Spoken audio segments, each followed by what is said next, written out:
This podcast is brought to you by Civic Tech Innovation Network in partnership with Voice of Vets. Hello, I'm Mmabatho Montse and your host. Today I'm speaking to Zine Nkukwana. Zine is Chief Executive Officer of Lindamahle Management Systems, a 100% female-owned information communication and technology accredited training service provider. Lindamahle Management Systems was the first black female-owned South African company signed as partner to Google in the Digital Skills for Africa program. She is passionate about women and youth development and has devoted her life in doing philanthropic work with this group. As a mentor and coach, she also gives talks locally and internationally on women empowerment and SMME development. She believes investing in women's economic empowerment sets a direct path towards gender equality, poverty eradication, and inclusive economic growth. She is also the National Deputy President of Progressive Blacks in ICT. Welcome to our Leading in Technology episode. Thank you so much for the introduction, Mmabatho. Thank you so much. Tell us about how you started Lindamahle Management Systems. In 2011, I was in a position of an executive director. So I was an executive director of corporate services in one of the parastatals, mostly managing corporate services division. So when I started Lindamahle, when I thought of going and doing it alone in 2010, I had just been at, that year, one of the Businesswoman of the Year 2010 finalist that year. So I decided maybe let me just try, and was the youngest of the group, younger than 40. So I said, okay, maybe let me just start this thing on my own. Then I decided to open the Lindamahle Management System, and I was not really sure whether to really do it as a consulting, but I was very much in love, still am, with the skills development. I got it registered, and I also then looked for accreditation with MICT because I felt even way back then that whether we like it or not, innovation is something that it will always be there. It keeps on coming. So I thought, let me get into skills development. Then within skills development, specifically the ICT. So I started it way back in 2011, then got accredited with MICT at that time. So what does Lindamahle Management Systems do exactly? We offer skills development. We train unemployed youth on ICT skills. And over the years, we've acquired a lot of accreditation, and we've partnered with a lot of other companies. I think you've mentioned in the introduction. We offer a strict ICT skills development to unemployed youth, to SMMEs, to women. We work with universities and colleges around that. Right now, we focus mainly on the fourth industrial revolution skills development. If you know, the Minister of Communication talks a lot about the skills within the fourth industrial revolution, and she's looking for about by 2030, she's looking for about 1 million data scientists. So we've ventured into all that. So we are assisting what government is looking for by year 2030, so that we also are skilling the nation. Fantastic. Would you say you have specific programs for women and a different type of program for youth? And why those two particular groups? I wouldn't say the different programs per se that pertaining women as such or pertaining youth. Because if you're talking technology, if you're talking skills within ICT, but if you're talking data scientists, if you're talking Internet of Things, if you're talking programming, that has to go to everyone who's out there. So we don't have a specific one for women.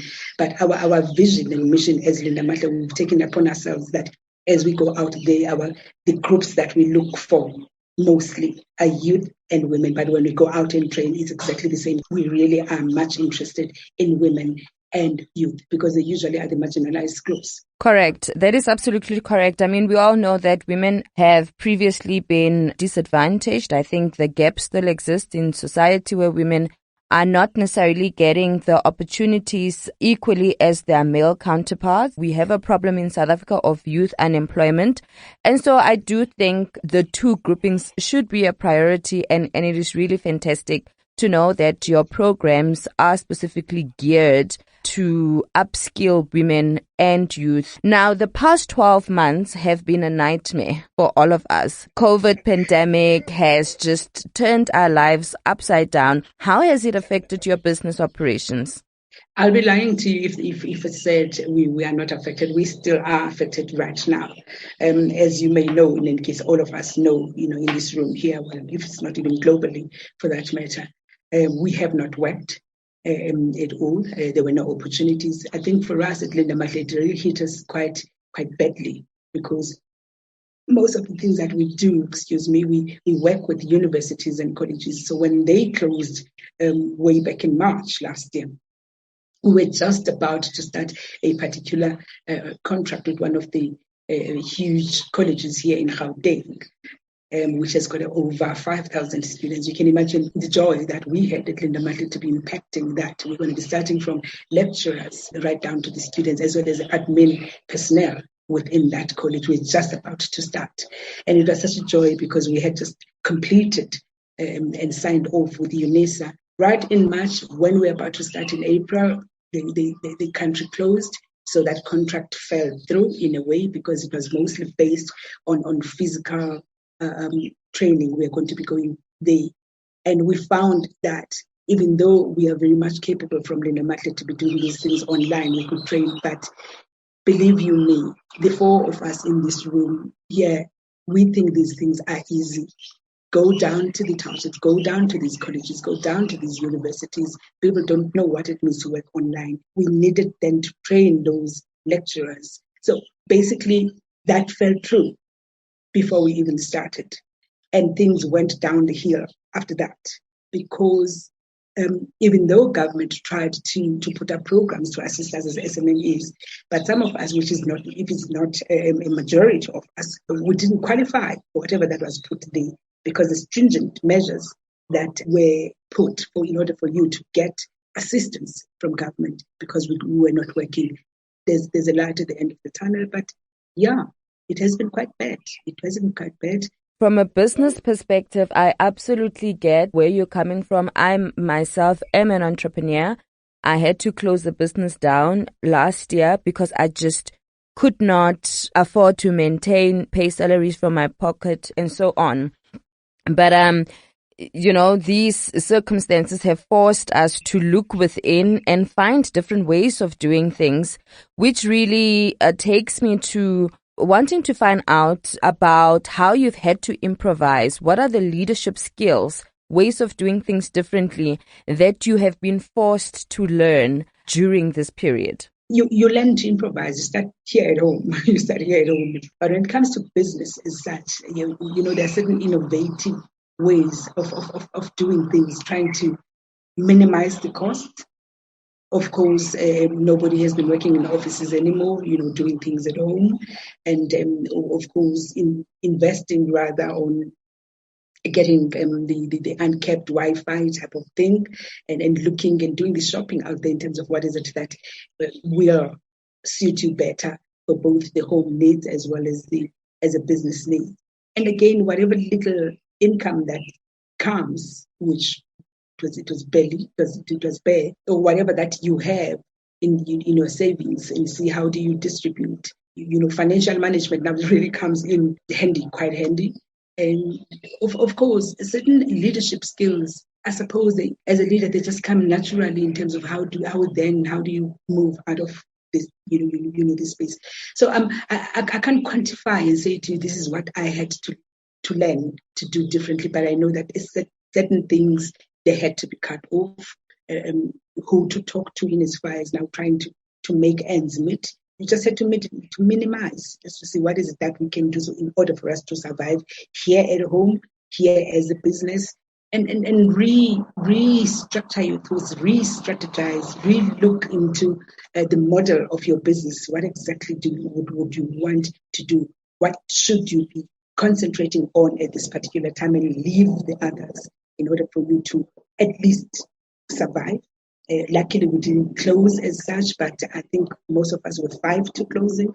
But it's just a plethora of things that you just look around yourself, and it forced you to do a lot of self-introspection. Well, I hope we never have to experience another COVID-19 pandemic or anything similar to it. Yes, it really has been a very challenging period for many people, and my heartfelt condolences. I know you have lost quite a number of family and friends. I send you strength and healing. On a different note though, but still very much related to some of the challenges or difficulties that exist in the information, communication and technology space currently, considering that a lot of people, particularly in our country, due to the inequality that exists, due to the high data costs, it's not necessarily very easy for normal average citizens to have access or to upskill themselves to get into the innovation space. What would you say are some of the challenges you have observed women, social innovators or entrepreneurs to be facing in the sector? Yeah, Mmabatho, you're taking me back. I think almost every talk that I've given, if you check my track record of giving talks in any of these platforms, particularly in media, it goes back to the fact that I think I've already mentioned the digital divide that you see out there. There's a lot of gap between the haves and the have-nots. The difference, the regional differences between what we have in urban areas versus what they have. I got exposed to the difficulties that people did not even know how to switch on the laptop. How then do you compare my child who studied all her life and their cousins down there in those rural areas cannot even switch on the laptop? Therefore, what it means, if we do not skill and give those people the opportunity to start learning from the basic computer literacy, right up to digital literacy and then information literacy, before you even talk your fourth industrial revolution courses, before you talk big data, before you talk Internet of Things, before you talk cybersecurity, before you talk any of those things, there's basics. This is what I observed. And there's a lot of work that we need to do. We also need to have our voice out there as women, ensuring that our other women are not left behind. And you cannot, I repeat, you cannot do away with starting from the basic computer literacy, because that's where it starts. Don't come to me with all these big terms that we're using now, the fourth industrial revolution, and giving everything else that we want to train people on when other people cannot even get there. Secondly, the internet connectivity that we're talking about, the broadband connectivity that is, everybody is talking of. You're talking spectrum, you're talking all these big things. People do not have internet connectivity simply because they also do not have electricity. Some of these things are supposed to be a basic human right. They're supposed to be there in the Constitution if you're talking about the basic human right there, which is clause 11 or something like that. And the equality, which is clause 9. We all need to have those things, and they're not being practiced. South Africa is very known, with the fact that we've got the best policies, we've got the best constitution. But when it comes to the implementation of the things that we want, that are supposed to be benefiting other people out there, there's nothing. These issues can get one pretty worked up, because I feel as a country, yes, a lot has been done. However, so much more needs to be done to bridge that divide, to lessen, the inequality in our society. I'm still full of hope. I'm not hopeless because of women such as yourself. I mean, you've done very well, being recognized by global corporations such as Google, Microsoft, and Cisco to help with providing this digital literacy training to youth and to women. What have these opportunities meant for you and your business? And I suppose for the people who are actually benefiting from the programs that you offer and the training, what has it meant for you? Look, at first, when I was recognized by Google, because I think that's where you started, as an entrepreneur, you look at the opportunities. Of course, you always look at, the return of investment in as far as income is concerned. I'm not trying to say it wasn't a very paying program as such, and as far as the monetary value is concerned. But I looked at it and I said, you know what, this is good. This is going to be good for the country. And we were the first black, not black, we're the first female-owned company in the whole of Africa that Google had partnered with. Of course, we also happen to be black female-owned. And I looked at that and I saw what is it that it could do for the country. I remember when we launched it here in South Africa, Google wanted to come and launch it here in South Africa, and they wanted me to choose any place that we could do the launch at. I could have chosen anything, or any place here in Gauteng. I could have been in Sandton anywhere because Google was paying for all those things. And I decided to go to a rural province, and we did this in Mthatha in the Eastern Cape. I asked, now she's the Minister of Communications, Minister Stella Ndabeni Abrams. I asked her to come down with me to Mthatha to do that launch.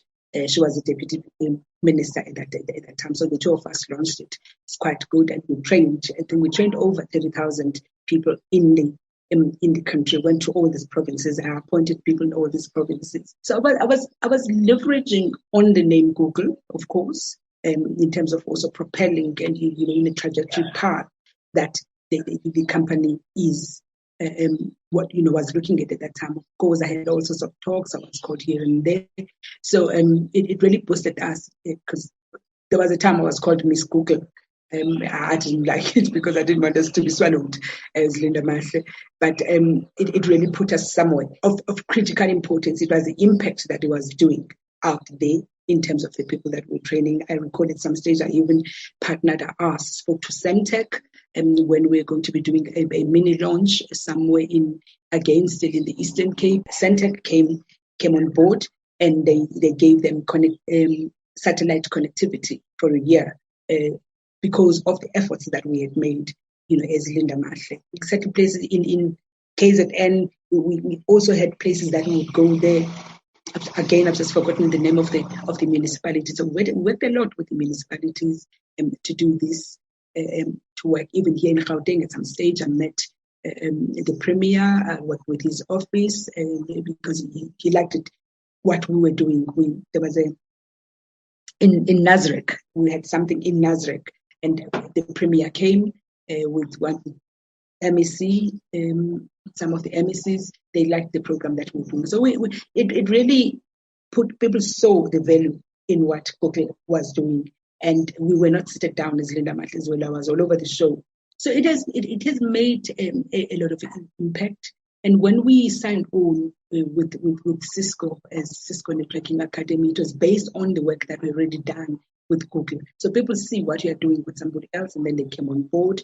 And we also signed on with IBM, because now we've got IBM. We're also offering Africa Digital Nation program with them. Microsoft, we have a very good working relationship with them. So all these things built up from what we were doing with Google, which was the first one. University of South Africa as well. Now that we've signed on. I suppose, for me as a person, all those things and the work that I've done over the past 9 years has resulted in what I think I told you on Monday when I got the recognition as one of the top 100 women leaders in the globe, or globally, that's how they call them, when they gave us an award on Monday on International Women's Day, as leadership award globally. So for me, I think it has put me in a pedestal that now I'm known the work that I have been doing. But Lindamahle has made an impact. And it's inspiring. The work that you're doing is very inspiring. Your tenacity, the will to keep on going, because you understand that the work that you're doing is more than just about you. Which takes me really to wanting to find out from you, how do you think women can support each other? Women social innovators, women tech entrepreneurs. How do you think they can help support each other in these spaces that are not necessarily the best of spaces for women because of the challenges that exist, what advice would you give to women entrepreneurs? We really, really, really, as women, need to support each other. When you see another woman, being young, old, because maturity in business and leadership has got nothing to do with age as such, because I could be older than you or you could be younger than me, but I could learn a lot from you. We need to be able to uplift each other through mentorships, through coaching each other, through developing each other, through really talking to each other. And also even you being honest about what you know and what you don't know, and going out there and seeking advice. I know a lot of people talk of the poor head down syndrome. I'm not going to say it's there or it's not there, but we need to be able to recognize potential that the other women have got. We need to be able to, pass on the baton to the next generation of leaders.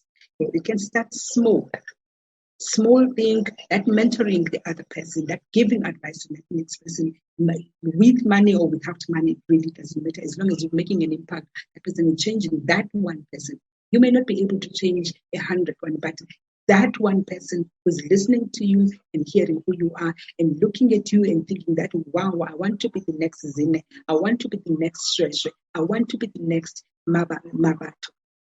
Give that person the opportunity. Let them walk in your shoes.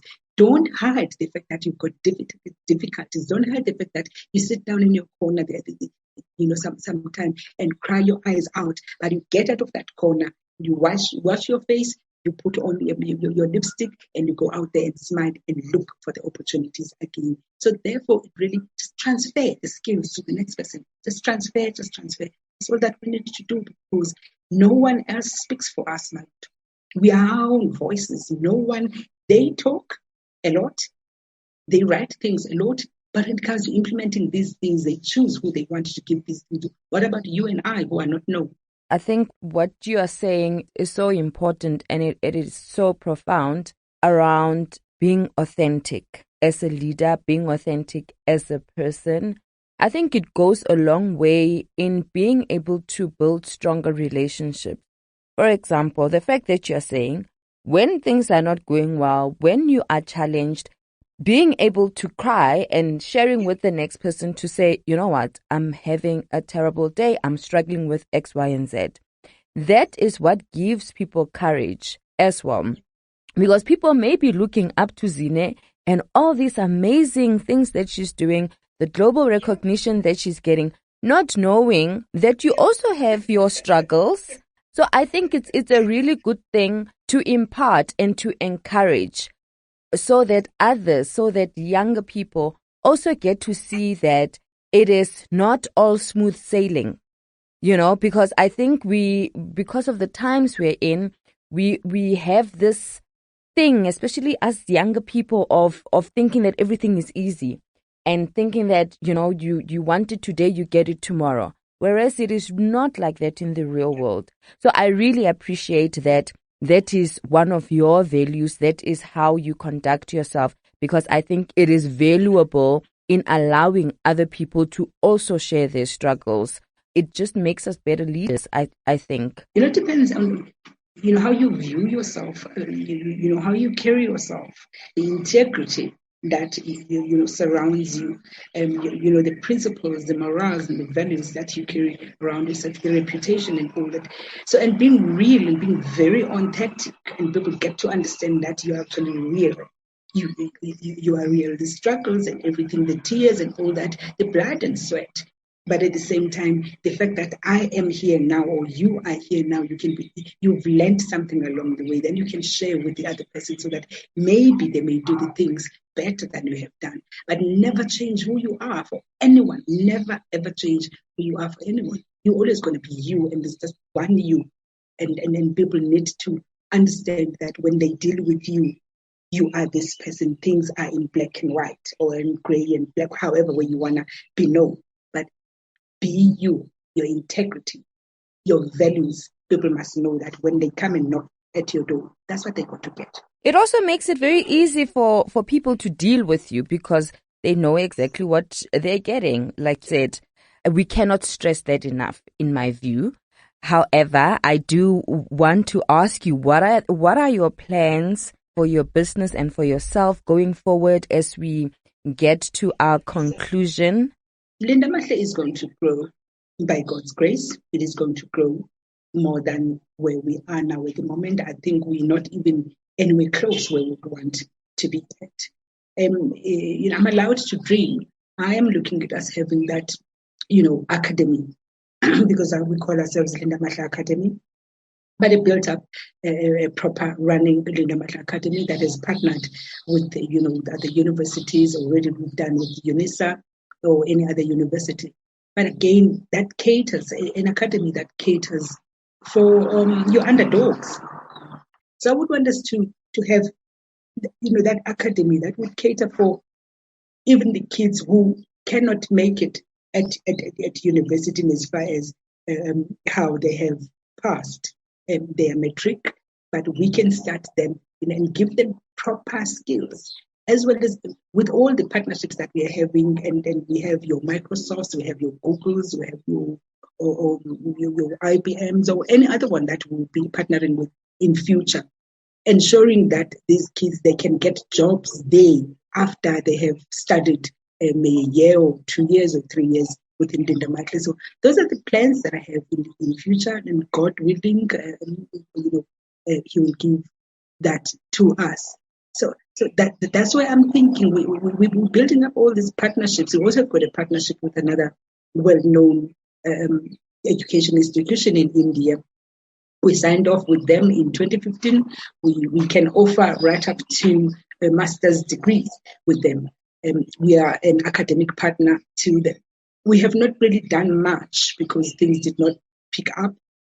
So I'm looking at all those things and I'm saying, please God, give this to me. And I would want Lindamahle to be able to employ as many people as we possibly can, which then we contribute towards poverty eradication through employment of other people.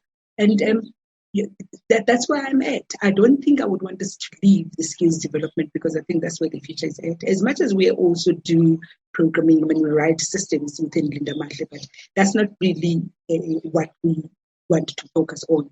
Thank you so much, Zine, for your time in the conversation this morning. The work that you do is really inspiring, and I'm more than certain that you will achieve your goals, because I think the work that you do is more than just about you. So you will definitely get the help that you need to achieve it and to make the difference that you really want to make. I hope you were inspired and enjoyed the conversation. Look out for our next episode as we speak to Neyusha Roshani from Global Black Youth and focus on social innovation, technology, and Black youth. Goodbye. This podcast was brought to you by Civic Tech Innovation Network in partnership with Voice of Vets.